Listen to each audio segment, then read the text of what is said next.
At my cousin's wedding reception, my sister Vanessa stood up in front of 200 people and called me pathetic for not helping family when they needed it most, so I pulled out my phone, connected it to the DJ's sound system, and played the voicemail, where she sobbed and begged me for $8,000 just 3 weeks earlier. The silence that followed was deafening. It was supposed to be a perfect evening, Saturday, October 14th, at the Grandview Country Club in Denver. The kind of venue that charges you extra just for breathing their air. My cousin Riley's wedding was everything you'd expect from our family's elegant, expensive, and full of people pretending to like each other more than they actually did. I remember checking my reflection in the bathroom mirror before walking into the reception hall. My navy blue dress, the one I'd spent 3 weeks hunting for at outlet stores because I couldn't afford 500 department store prices, looked decent enough. My hair was cooperating for once, swept into a low bun that actually stayed put. I'd even splurged on professional makeup because I knew this crowd. Everyone would be dressed to the nines. And I didn't want to stick out as the family disappointment. The ballroom was stunning, I'll give them that. Crystal chandeliers cast warm light over round tables draped in champagne-colored linens. Each centerpiece was a masterpiece of white roses and eucalyptus that probably cost more than my monthly grocery budget. The whole place smelled like expensive perfume and fresh flowers, with just a hint of that particular scent that money carries, polished marble and privilege.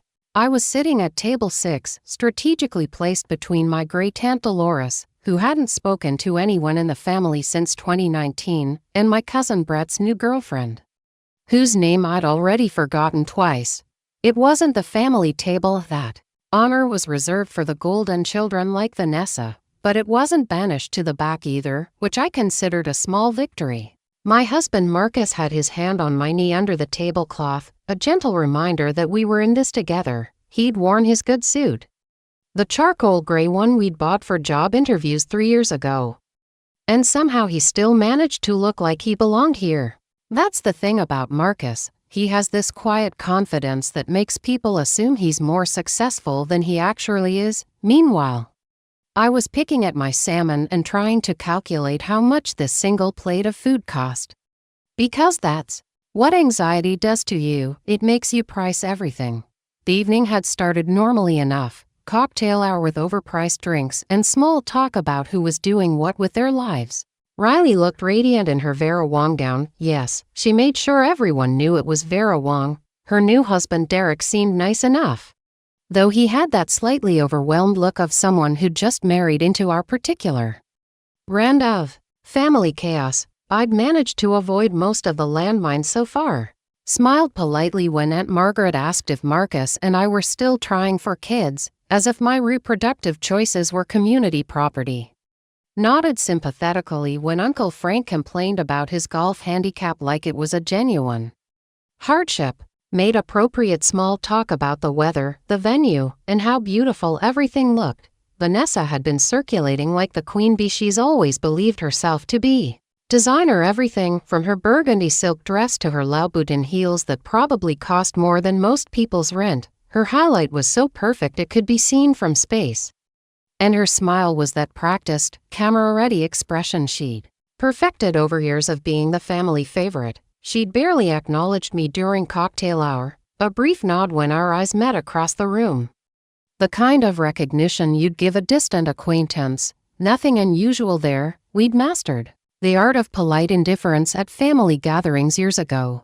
But I should have known something was brewing. Vanessa doesn't do subtle. When she has something to say, she makes sure everyone hears it. The dinner service had gone smoothly.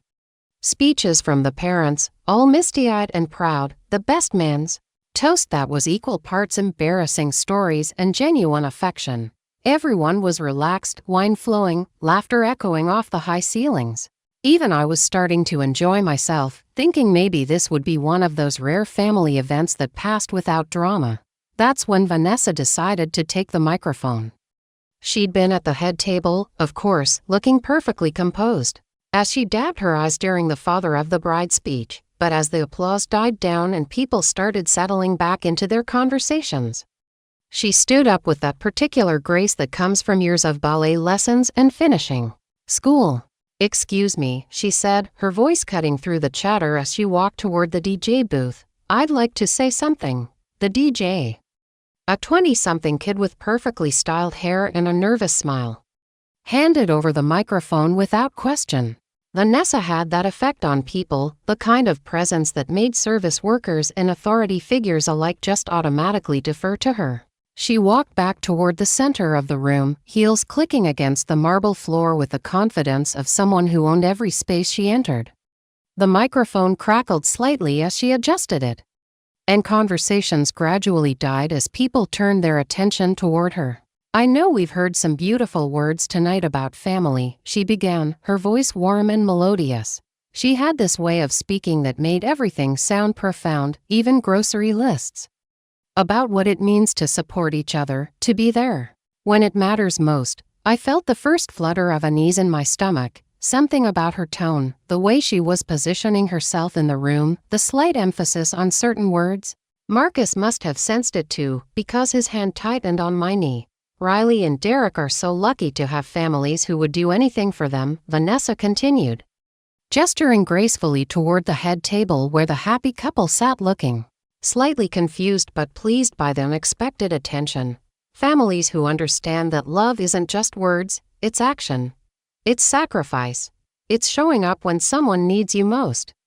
The unease was growing stronger now. I could feel my pulse picking up, that familiar anxiety response my body had perfected over years of family gatherings that went sideways. I reached for my water glass, hoping the movement would steady my hands. "But not everyone understands that," Vanessa said, and her eyes found mine across the room with laser precision. "Some people talk a good game about family values, about being responsible and mature. They love to lecture others about making good choices, about living within your means. Oh no. Oh no, no, no." The room was completely silent now except for the soft jazz playing in the background and the distant sound of kitchen staff cleaning up. 200 people holding their breath, sensing drama but not yet understanding what they were witnessing. "Some people," Vanessa continued, her voice getting stronger, more passionate, "think they're better than the rest of us because they drive practical cars and shop at discount stores and act like they have everything figured out." My cheeks were burning. I could feel eyes starting to turn toward me, that horrible sensation of becoming the center of attention for all the wrong reasons. Marcus's hand found mine under the table, squeezing gently, but I was frozen in place. But when someone in this family, someone who's always been there for everyone else, someone who's given everything to help others succeed, when that person faces the worst crisis of their life. Vanessa paused, her voice catching slightly with what sounded like genuine emotion. When that person reaches out, desperate, begging for help from the people who should love them most. She turned to face my table directly now, and I felt like a deer in headlights. Every face in the room followed her gaze until I was pinned under the collective stare of our entire extended family, plus Derek's family, plus random wedding guests who'd stumbled into our family drama. Some people turned their backs, Vanessa said, her voice rising with righteous indignation. Some people hide behind their precious budgets and their self-righteous principles while watching their own sister lose everything. The silence was deafening.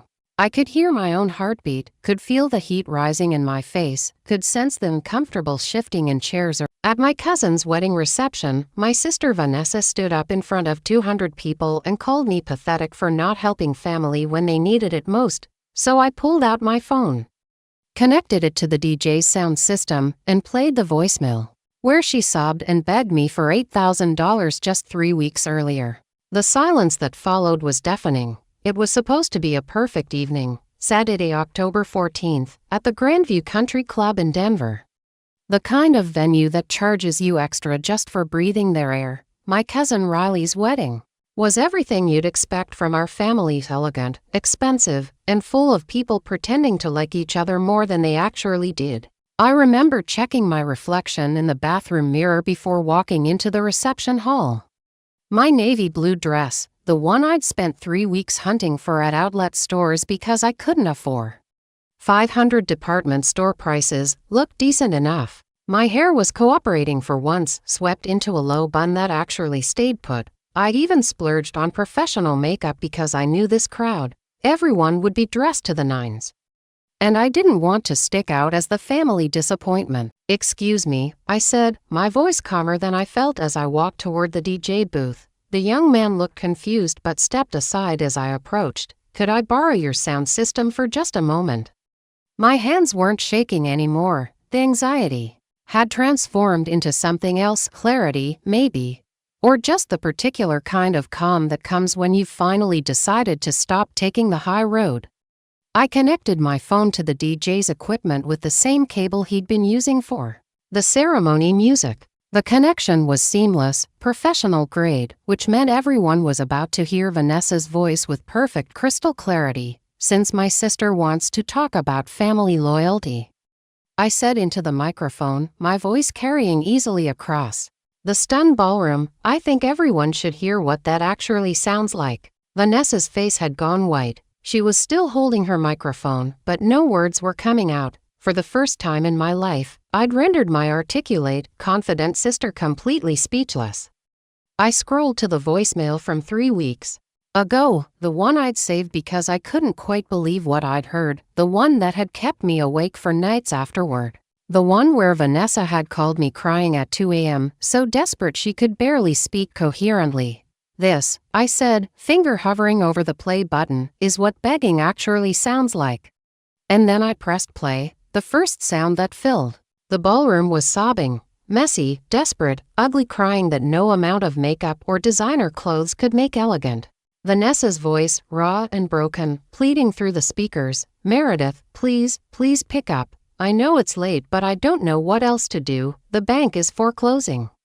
And Derek's parents are threatening to call off the wedding and I've tried everything, I've tried everyone, and you're the only person I have left who might actually help me." The recording was just getting started, but I could already see the shock rippling through the room. This wasn't the composed, successful woman who just lectured everyone about family values. This was someone broken, desperate, and very, very different from the image she'd been projecting. But this was only the beginning. I had 47 minutes of recordings, 47 minutes of the real Vanessa. The one who called me pathetic for not enabling her latest crisis. The woman who was about to learn what pathetic actually looked like. To understand how we got to that moment at Riley's wedding, you have to understand what normal looked like for me. What I thought my life was before everything I believed about my family turned out to be a carefully constructed lie. My name is Meredith Callahan. In 6 months before that wedding, I genuinely believed I had everything figured out. I was 32, married to Marcus for 4 years, living in a modest 2-bedroom house in Aurora, Colorado. Not the fancy part of Aurora where the tech executives live, but the regular part where teachers and nurses and middle managers build quiet, stable lives. I worked as a financial coordinator at Riverside Elementary School, which sounds more impressive than it actually is. Basically, I managed the school's budget, tracked federal funding, and made sure teachers got reimbursed for the classroom supplies they bought with their own money. It paid $48,000 a year, which in Denver meant we were comfortable but not exactly living large. Marcus worked for a small marketing firm downtown, pulling in about $52,000, and together we were doing okay. Not great, not struggling, just okay. We had a routine that I loved in its predictability. Tuesday grocery shopping at King Soopers with our carefully organized list and digital coupons. Saturday morning farmers market downtown where we'd buy overpriced coffee and pretend we were the kind of people who could afford organic vegetables every week. Sunday meal prep where Marcus would chop vegetables while I portioned out proteins. Both of us listening to podcasts about productivity and personal finance. Our house was small but ours, well, ours and the bank's for the next 27 years, but you know what I mean. We'd bought it 3 years earlier for $285,000, which felt like winning the lottery at the time. 2 bedrooms, 1.5 baths, a kitchen that was original to 1987 but functional. The backyard was just big enough for Marcus's tomato plants. And my herb garden. Nothing fancy, but it was home. I was proud of our life. Proud that we'd saved for a down payment while our friends were blowing money on expensive vacations and designer handbags. Proud that we had an emergency fund, that we contributed to our 401 kiloseconds. That we'd never carried a credit card balance. My parents had raised me to believe that financial responsibility was a moral virtue, and I wore it like a badge of honor. The irony wasn't lost on me that I was the practical one in a family of dreamers and schemers.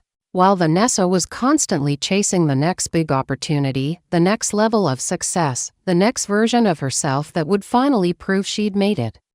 I was over here clipping coupons and reading library books and thinking that steady was better than spectacular. Our social life was exactly what you'd expect from a couple in their early 30s with modest incomes and big dreams. Friday night dinners with our friends Jake and Christina, usually at someone's house because restaurants in Denver had gotten ridiculously expensive. Game nights where we'd play Settlers of Catan and argue about trade routes while drinking wine from Trader Joe's.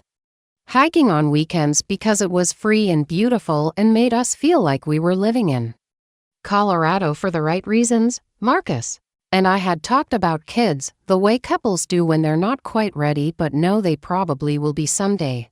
We'd agreed we wanted to be more financially stable first. Maybe save up for a bigger house, maybe wait until one of us got promoted, maybe just wait until we felt like actual adults instead of people pretending to be adults. There was no rush, we had time. That was the life I thought I was living, stable, boring, responsible, the kind of life my sister Vanessa had been making fun of for years. Vanessa lived in a completely different world. Even though we'd grown up in the same house with the same parents, she had a townhouse in Cherry Creek. The kind of neighborhood where people drive Range Rovers to get their nails done.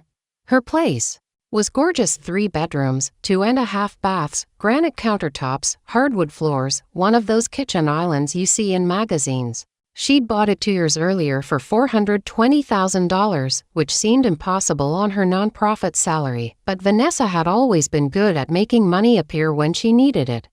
She worked for a children's charity called Mountain Hope Foundation, officially as their development coordinator but really as their star fundraiser. Vanessa could charm money out of anyone, put her in a room full of wealthy donors, and she'd come out with enough pledges to fund a new program. She had this gift for making people feel like they were part of something important, something bigger than themselves. The job paid well for nonprofit work, around $65,000 plus bonuses when she exceeded fundraising goals, which she always did. But even with her salary and bonus structure, I'd never quite understood how she afforded her lifestyle: the designer clothes, the expensive dinners, the weekend trips to Aspen and Santa Fe. When I'd ask, she'd just smile and say she was good at finding deals, good at managing money, good at making things work. I believed her because I wanted to, because it was easier than asking hard questions about things that weren't really my business. Because Vanessa had always been the golden child, the one who could do no wrong. The one who made everything look effortless. Our parents, Robert and Linda Caldwell, lived in Highlands Ranch in the house where we'd grown up. Dad was a semi-retired insurance agent who still took on a few clients to keep busy. Mom had been a real estate agent for 20 years before stepping back to focus on what she called family management, which mostly meant organizing holiday gatherings and keeping track of everyone's birthdays and anniversaries. They were comfortable but not wealthy. Solid middle class with a paid-off mortgage and retirement accounts that would let them travel a little and spoil their future grandchildren. They'd always been supportive of both their daughters, even when we chose completely different paths. The family dynamics were pretty typical, I thought. Vanessa was the achiever, the one with the big personality and bigger ambitions. I was the steady one, the responsible one, the one who could be counted on to show up and help out when needed.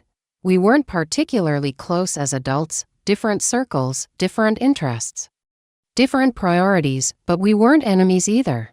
Just sisters who'd grown apart naturally as we built our own lives. Family gatherings were usually pleasant enough. Holidays at our parents' house, birthday dinners at nice restaurants. The occasional barbecue when the weather was good. Vanessa would regale everyone with stories from work, her latest fundraising triumph or celebrity encounter at a charity gala. I'd talk about the kids at school. Some funny thing a third grader had said or a teacher who'd finally gotten the classroom supplies they'd been requesting for months. Mom would beam at both of us like we were equally successful, equally settled, equally on track. Dad would ask Marcus about work and nod approvingly when he talked about the small business clients he'd as helping with their marketing strategies. It all felt normal, functional, maybe even enviable compared to some of the family horror stories you hear. Looking back now, I can see the cracks that I chose not to notice. The way Vanessa would sometimes get a little too defensive when anyone asked about her finances. The way she'd change the subject when Mom brought up long-term planning or retirement savings. The way she'd make jokes about being creatively broke that weren't really jokes at all. But at the time, I was focused on my own life, my own goals, my own version of success. I was the responsible sister, which meant I worried about my own responsibilities and trusted that everyone else could handle theirs. The last normal family gathering we'd had was Mom's birthday dinner in early March. We'd gone to the Capitol Grill downtown because Vanessa had insisted on somewhere special and offered to pick up the check. The meal was lovely, expensive steaks and good wine and easy conversation about work and travel plans and whether Dad should finally retire completely. Vanessa had seemed relaxed, happy even. She'd talked about a big fundraising event coming up, some gala that was going to be their biggest moneymaker of the year. She'd shown us pictures from a recent weekend in Vail, skiing with friends whose names I didn't recognize but who looked exactly like the kind of people Vanessa would know. Beautiful, successful, effortlessly glamorous. I remember thinking that night how different our lives were, but not in a bad way, just different. She was living her best life in the spotlight, and I was living mine in the quiet corners. Both perfectly valid choices for two sisters who'd always been fundamentally different people. Marcus and I drove home that night talking about how nice it was when family gatherings went smoothly. How lucky we were to have parents who still liked each other and daughters who could sit through dinner without any drama. How some families fought constantly, but ours just worked. That was March 15th, 3 weeks later. My phone would start ringing at 2 a.m. with sobbing voicemails that would change everything I thought I knew about my sister, my family, and what normal actually looked like. But that night, driving home through the quiet streets of Aurora with Marcus humming along to the radio and leftover birthday cake in a to-go box on the back seat, everything felt perfect, stable, predictable. Exactly the way I liked it. I had no idea that in less than a month, that carefully constructed normal would explode in the most spectacular way possible, taking with it every assumption I'd ever made about the people I loved most.